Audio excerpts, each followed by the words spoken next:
So good morning again. So for this week, we will talk about the communication for work purposes.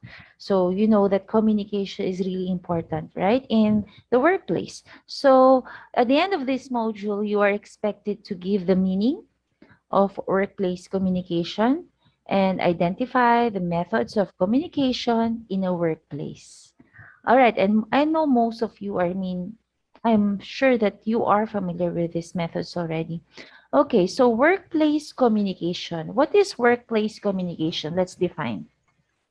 So it is the process of exchanging information and ideas, both verbal and nonverbal within an organization. So verbal, of course, you use your language or your what is the most convenient language for you in the workplace. For example, here in the Philippines, we can use Filipino or English, right? And there are also nonverbal way of communicating with your colleagues in the workplace, right?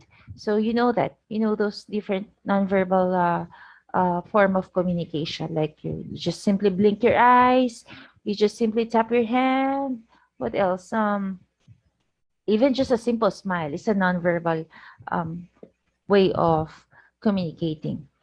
Okay, let's further define it. So, workplace communication, an organization may consist of employees from different parts of the society. This may have different cultures, background, and can be used of different norms. So, of course, if you are in an organization, if you are, example, in a corporate, you came from different walks of life, okay? Different parts of the society. Some of you may be from a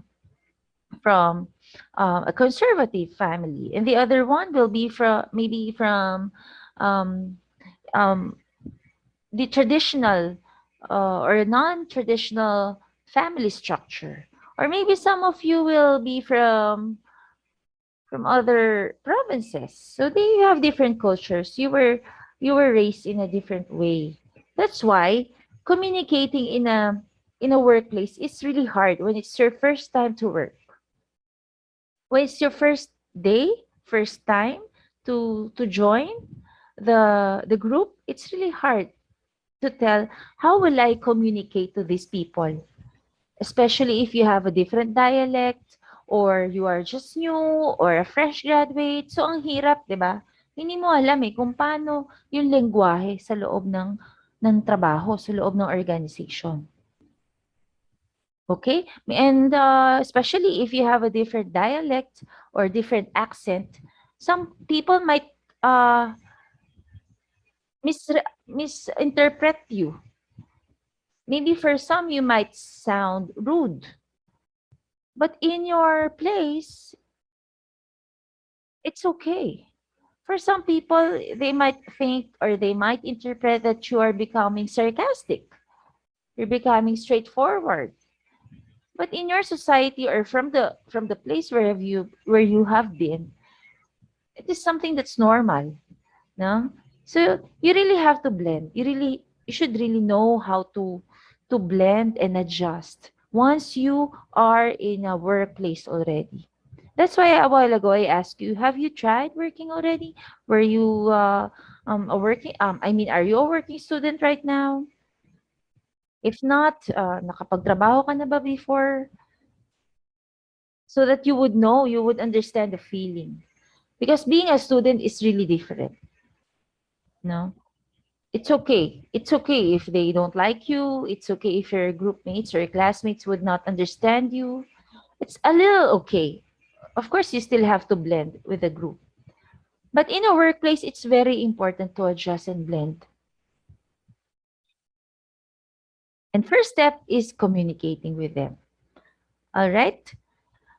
So communication plays a vital role. It's very important in uniting the employees as well as achieving the society's objectives.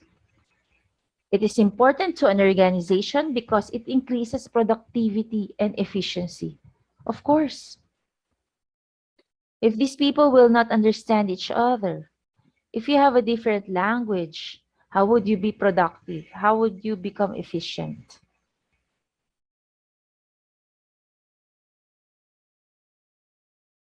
Okay, so remember, communication actually even at home, right? Even in school, communication is very important.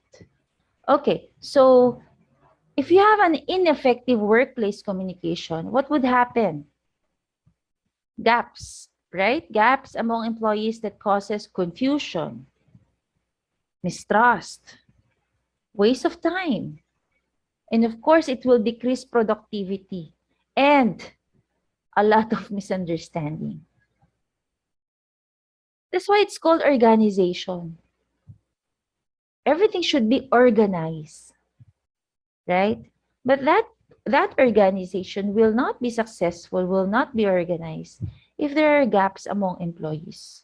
And it's and gaps between I mean all among employees will begin if there is always a miscommunication.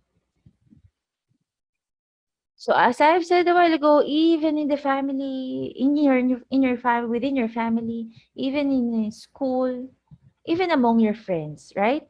If there is miscommunication or if you don't understand each other, there will be a lot of misunderstanding.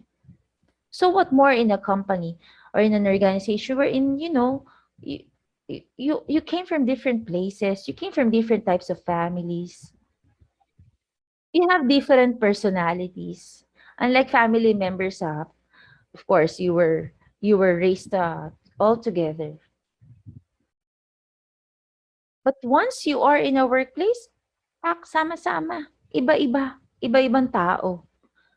Pwedeng may foreigner, may bata, may matanda, may mayabang, iba-ibang personalities and values. Okay?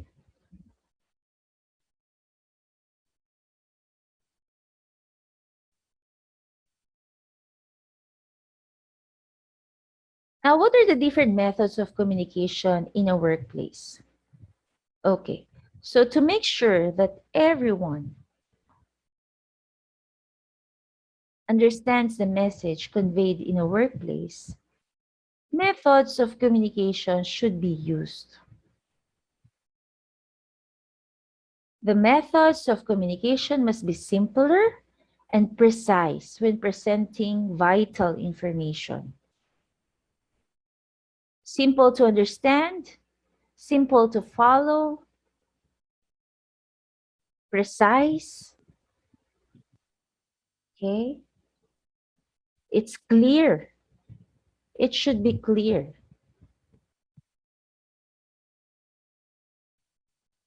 All informations that will be disseminated should be simple and precise.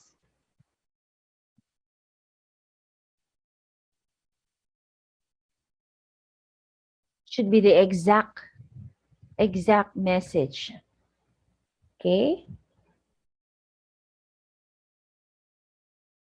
Good communication is what separates a poor leader from an exceptional one. That's true. If you have concerns, you can unmute your mic, okay? If you have question.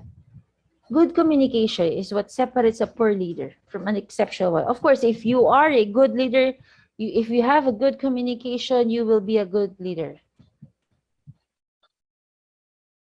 How will the people follow you? How will they believe in you? So your credibility also depends on how you communicate with your employees. It is the key to good leadership. So communicating is a form of skill. That's why um, nowadays I just observe that it's so sad to see that younger generation nowadays are it seems that they are having a hard time to to communicate or to express themselves. In my opinion, of course, it seems that they are aloof to approach other people. Maybe because it's also one effect of the social media.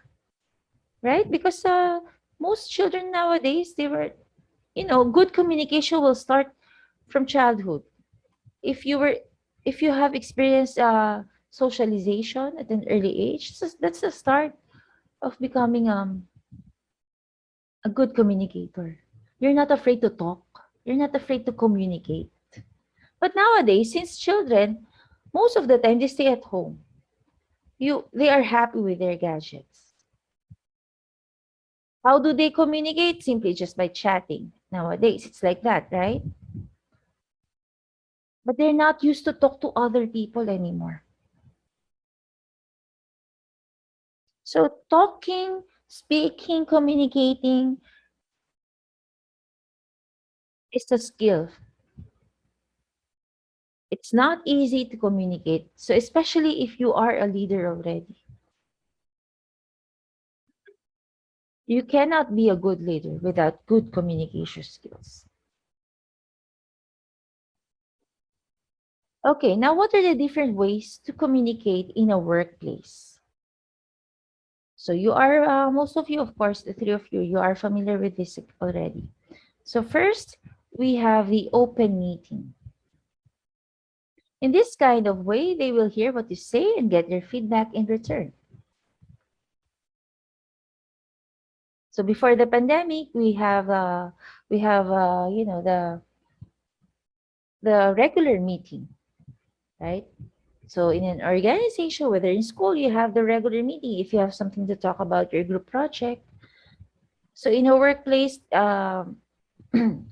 staffs, supervisors, officers, and other the top management, they always have a meeting, a regular meeting. And what is the purpose of that? Of course, to communicate, to report, to know, to be informed, to get feedback, to hear the concerns, and everything else. Okay, so that's open meeting. Remember that. Next way to communicate in a workplace is through emails. So using email requires less effort in communication in a workplace,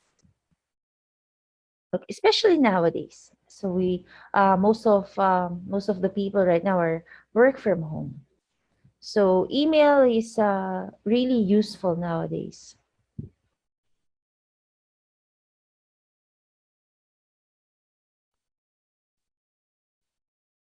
That's why if you are currently working from home, you should regularly check your emails, because that's one method, that's one way of communicating. Announcements, memorandum, okay, circulars. Next is one-on-one. So you got to understand their ideas without a prior hindrance. Of course, it happens one-on-one. It's just you and your boss, or it's just the two of you, both of your personal assistants. So you will talk to each other. How will you do this? How am I going to do that? So it can be a formal one-on-one way to communicate, or it can be informal.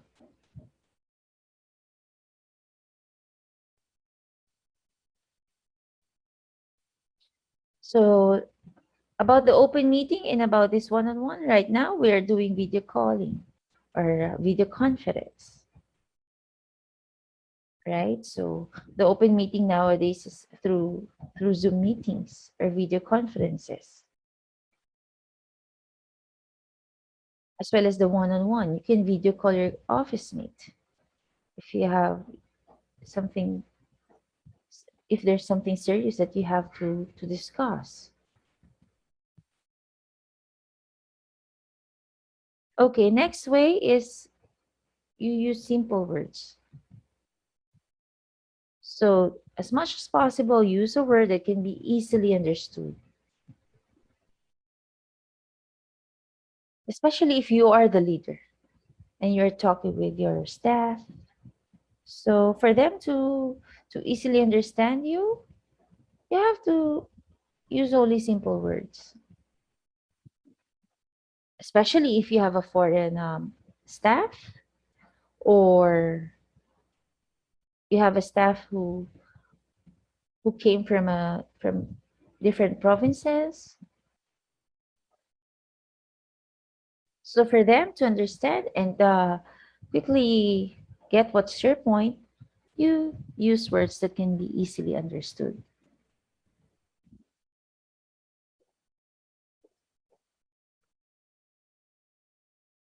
Okay, next, use visuals. So not just hearing the message, but also see it. Actually, visuals are really powerful. So, for example, you are in a meeting and you're about to present something, your plans or the actions that you have made already in your work. You can present or you can communicate your presentation using visuals. Okay, so there will be lesser words, lesser text. Sometimes visuals are more powerful. The visual itself talks or says about it already.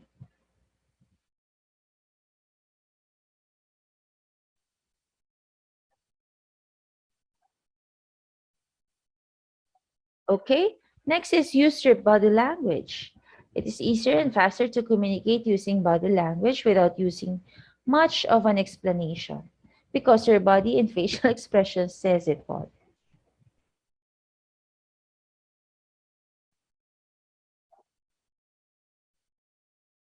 Do you understand? So even with among our friends, we use body language because there are times that you understand each other just by simply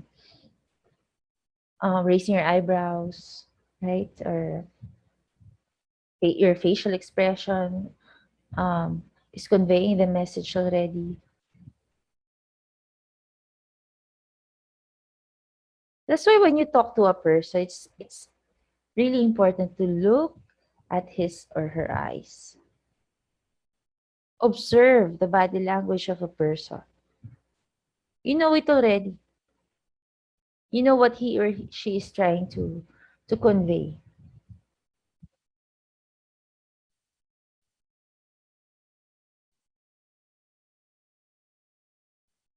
Okay, next, our last one, phone conversation. Okay, a person in a phone conversation can practice what they are going to say without seeing their facial expression. Sometimes it happens, right? When you talk to someone, maybe you're saying something that's okay, it's all right, right, yeah, yeah, yeah. But since the other person cannot see you or cannot see your facial expression, maybe your response does not correspond your facial expression. You understand what I mean? So maybe you're telling that, yeah, yeah, it's okay, it's okay. But once you put down the phone or while talking to the phone, your facial expression does not say or does not mean that it's okay. But of course, very important. Phone conversation right now is also very vital in a workplace. So, kahit nasan ka, kahit tulog ka, 'di ba? Pwede ka nga nilang makontak. So, in our phone right now, everything is there. We have all the apps, messaging apps. Actually, nowadays, parang wala na excuse, 'di ba? Wala na excuse. Wala na excuse para hindi ka ma-reach out. Wala na excuse para masabing hindi mo na-receive, no? Most of the time, ha? Alright, so again, so ways to communicate in a workplace, open meeting, emails, one-on-one, use simple words, use visual, use body language, and phone conversation. Okay, so those are the different ways to communicate in a workplace. Any question?